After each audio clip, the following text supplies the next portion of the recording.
Bienvenida y bienvenido a esta nueva inversión. Hoy vamos a analizar una empresa del sector energético, pero desde un ángulo muy diferente. Hablamos de Canadian Natural Resources, o CNQ. Y para ello nos vamos a basar en un análisis muy detallado del blog Invertir con Sore.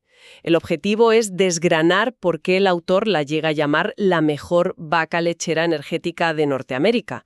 Veremos si es, como él dice, una pieza clave para una cartera a largo plazo. Exacto. Y yo creo que la idea principal para empezar es que hay que quitarse de la cabeza la imagen de la petrolera típica. No estamos hablando de una compañía que se lo juega todo a una carta en una exploración arriesgada. Para nada. La fuente la describe más bien como una máquina de generar efectivo. Muy predecible. Una máquina de efectivo. Me gusta. Sí, y todo gracias a un modelo de negocio que, cambia la especulación por la eficiencia, por la ingeniería casi. Vamos a ver cómo esa filosofía se traduce en valor real.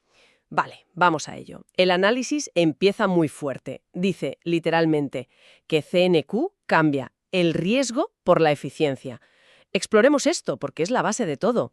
No van a buscar pozos en aguas profundas. Se centran en lo que la fuente llama minería de petróleo. Es un concepto curioso. Es que es un concepto que lo cambia todo. Su negocio principal está en las arenas petrolíferas del oeste de Canadá.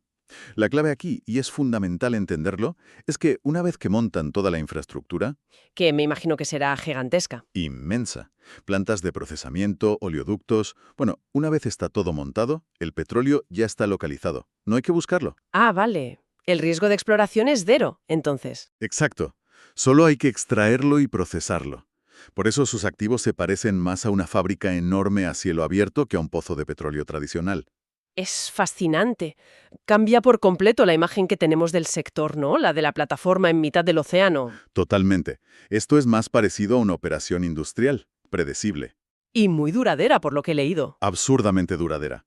Fíjate, los datos que da el artículo son claros. Las reservas probadas garantizan producción para más de 30 años. 30 años. Y en sus proyectos principales, como el que llaman Horizon, se van hasta los 45 años. O sea que no tienen esa presión constante de tener que encontrar el próximo gran yacimiento. Y eso es. Se pueden dedicar a optimizar lo que ya tienen, a reducir costes, a asegurar un flujo de caja para las próximas décadas. Entendido. Y esta predictibilidad, me imagino, es lo que les da esa fortaleza de la que habla el autor. Dice que tienen una ventaja competitiva casi inexpugnable. Pues sí, y esa ventaja viene de su control total sobre la cadena de valor, ¿A qué te refieres con control total? a que son dueños de casi todo. Tienen su propia red de oleoductos, sus propias plantas de procesamiento. Vale. Y ese control les da una flexibilidad que otros no tienen. Pueden decidir casi sobre la marcha si producen más gas o crudo ligero o pesado, según lo que pida el mercado. Maximizan el beneficio en cada momento. Exacto. Y ese control de costes tan estricto es la base. Y claro, eso les permite hacer algo que muy pocas consiguen. Ser una aristócrata del dividendo. Ahí queríamos llegar. Es que el término tiene miga. Aristócrata del dividendo. Suena a título nobiliario de la bolsa. No se lo dan a cualquiera. No, desde luego que no. Significa que ha incrementado su dividendo sin interrupción durante más de 25 años. En el caso de CNQ, 29 años seguidos. 29. Pensemos en todo lo que ha pasado en ese tiempo. La crisis de 2008, el petróleo hundiéndose en 2014, la pandemia. Y ellos subiendo el dividendo. Como un reloj. Eso te dice mucho sobre la solidez del negocio. ¿Y cuál es el motor que lo permite? Porque en un sector tan cíclico suena casi a magia. Pues el autor lo deja claro, una disciplina de hierro en la gestión. Y se ve en una métrica clave, el ROIC, el retorno sobre el capital invertido. Hablamos de un 12-14% de forma sostenida. Y eso es mucho. Es una barbaridad para este sector. Es un negocio que necesita muchísima inversión en maquinaria, en infraestructura. Conseguir esos retornos es una muestra de eficiencia brutal. Vale, y aquí llegamos a lo que a mí me parece lo más potente del análisis. Ese compromiso de la dirección con el accionista. Porque, según el artículo, una vez alcanzado su objetivo de deuda, se comprometen a repartir el 100% del flujo de caja libre. Exacto. Y esto sí que es muy poco común. Es el corazón de la tesis de inversión. La mayoría de empresas, sobre todo energéticas, usan ese dinero extra para, una gran compra, un nuevo proyecto. ¿Aquí no? Aquí el compromiso es clarísimo. Cada dólar que sobra después de mantener el negocio vuelve al bolsillo del accionista. Y lo hacen por dos vías, ¿verdad? Por dos vías: el dividendo creciente del que ya hemos hablado y una segunda herramienta muy potente, la recompra de acciones. Hablemos de eso, porque la expresión que usa la fuente es muy gráfica. Lo llama el efecto caníbal. Es que es un término perfecto. La empresa, en el buen sentido, se come a sí misma, recompra sus propias acciones en el mercado de forma sistemática, Y a buen ritmo, por lo que parece. a un ritmo que se espera que sea del 5 o 6% anual. Y aquí está la magia, lo que el autor llama el verdadero motor silencioso. A ver. Es que CNQ no necesita que sus beneficios totales crezcan para que el beneficio por acción aumente. Es la famosa analogía de la tarta, ¿no? Si la tarta es del mismo tamaño, pero cada vez hay menos comensales, el trozo de cada uno es más grande. Exactamente esa es la analogía. La tarta, que es el beneficio total, puede incluso no crecer. Pero al haber un 5% menos de acciones cada año, tu trozo, el beneficio por acción, el BPA, crece automáticamente. Es una máquina de generar valor, que funciona en segundo plano. Llueva, nieve o el petróleo esté a 100 o a 50. Es una fuerza invisible pero constante. De acuerdo, el concepto es muy potente. Pero llevémoslo a cifras. ¿Qué proyecciones maneja el autor? Pues aquí el autor hace un ejercicio de prudencia, que me parece muy inteligente. Podría haberse ido a los pronósticos más optimistas de algunas fuentes, que hablan de crecimientos del 10% o más. Pero no lo hace. No, sabe que el sector es volátil, así que coge datos de Market Screener, de Giro, de varias herramientas, y construye su propio escenario, uno más conservador. ¿Y a qué conclusión llega? Pues proyecta un crecimiento del beneficio por acción de entre un 6 y un 8% anual. Vale. Con esa cifra el BPA se situaría en torno a los $3,50 para el año 2028. Es una previsión que no depende de locuras en el precio de la energía, sino de la propia eficiencia de la empresa y de ese efecto caníbal. Con todo esto sobre la mesa, llegamos a la pregunta del millón para quien esté pensando en invertir. Según este análisis, ¿está la acción a buen precio?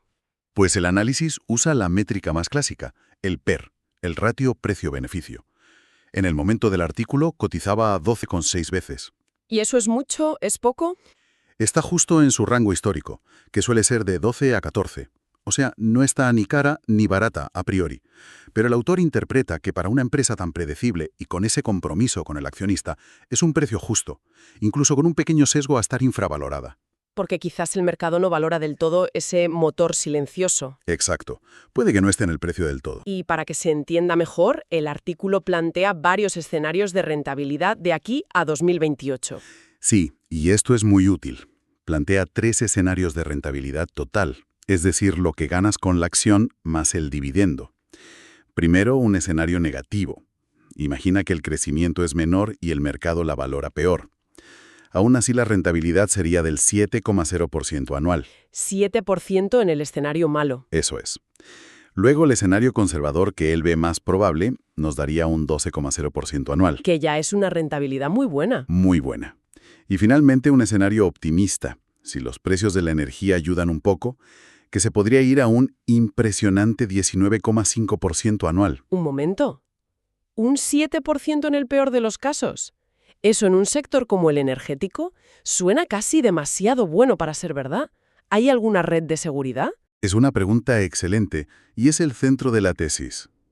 El autor habla de un suelo de rentabilidad, una especie de red de seguridad, sí, y lo calcula de una forma muy sencilla. A ver. Suma el dividendo, que ahora mismo ronda el 5,5%, más el efecto de las recompras, que te da otro 5% de rentabilidad silenciosa. ¡Ostras! La suma ya te da más de un 10%. Exacto. Te da una base de retorno cercana al 10% anual.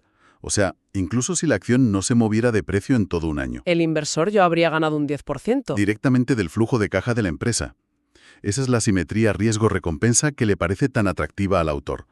El margen de seguridad es muy alto. Entonces, si tuviéramos que destilar la idea principal de todo el análisis, ¿cuál sería? La fuente no nos presenta CNQ como una apuesta a la subida del precio del petróleo. Es otra cosa, totalmente.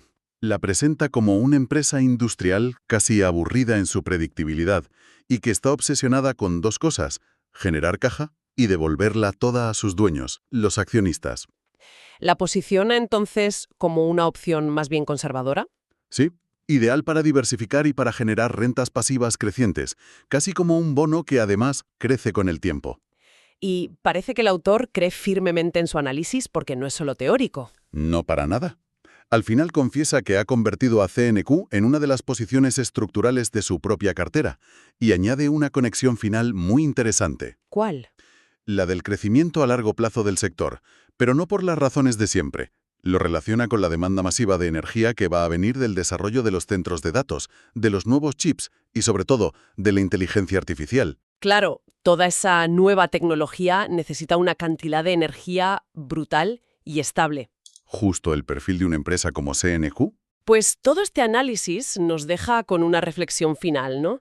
En un sector como el energético, que siempre asociamos a la volatilidad, a la geopolítica, a esa búsqueda casi romántica del próximo gran descubrimiento, podría ser que la estrategia más innovadora y rentable a largo plazo sea paradójicamente la más predecible, la más aburrida. Un modelo que al final se parece más a una fábrica